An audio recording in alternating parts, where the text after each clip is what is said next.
Let's dive into who the witnesses are whose evidence led to the issuance of a search warrant and the raid of the Fulton County Elections Board. I'm a lawyer in real life. I don't play one on television.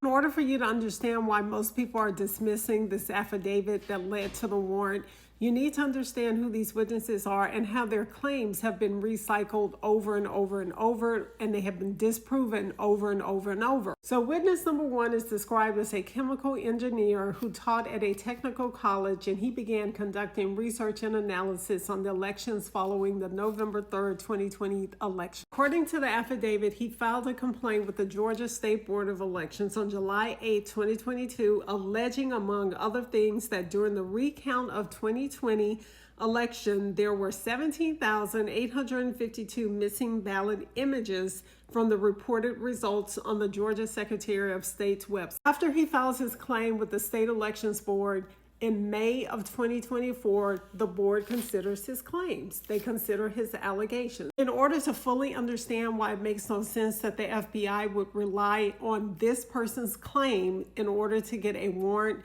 in order to raid the Fulton County elections offices, we need to remember who the members of the Georgia State Board of Elections are. Chair of the board appointed in May of 2024 was a Republican appointed by the governor of Georgia, who is also a Republican. There were 4 other members of the board.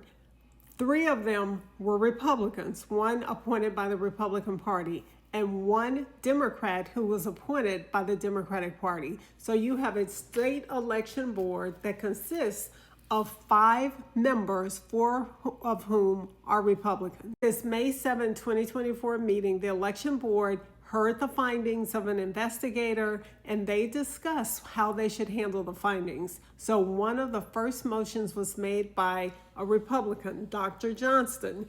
Her motion was to amend the results of the election to invalidate the 17,852 ballots that witness number 1 claims were incorrect. She could not get a second from the members of her board. Then she made a motion to amend the election total records at county and state levels. She couldn't get a second from that from her fellow Republicans. Then she made a motion to request the Secretary of State invalidate 17,852 ballots from the official certification.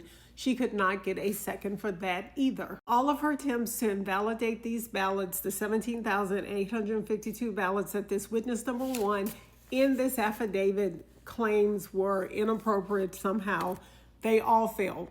They failed because her Republican colleagues would not support her motion. Then we had a motion from another Republican member of the state election board, Mr. Lindsay.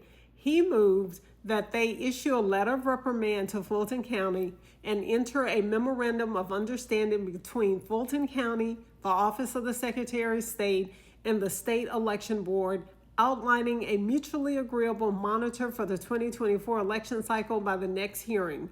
So that was his motion. There were a few other things added, and that motion eventually passed. Now, the reason he wanted a reprimand is because they thought Fulton County had kept sloppy books, not because they thought the election results were in any way invalid. Witness number 1's claims have already been dismissed by the state elections boards, but here we are. There's now in this affidavit that was the basis for this raid. What should the consequences of this be for witness number 1? Next.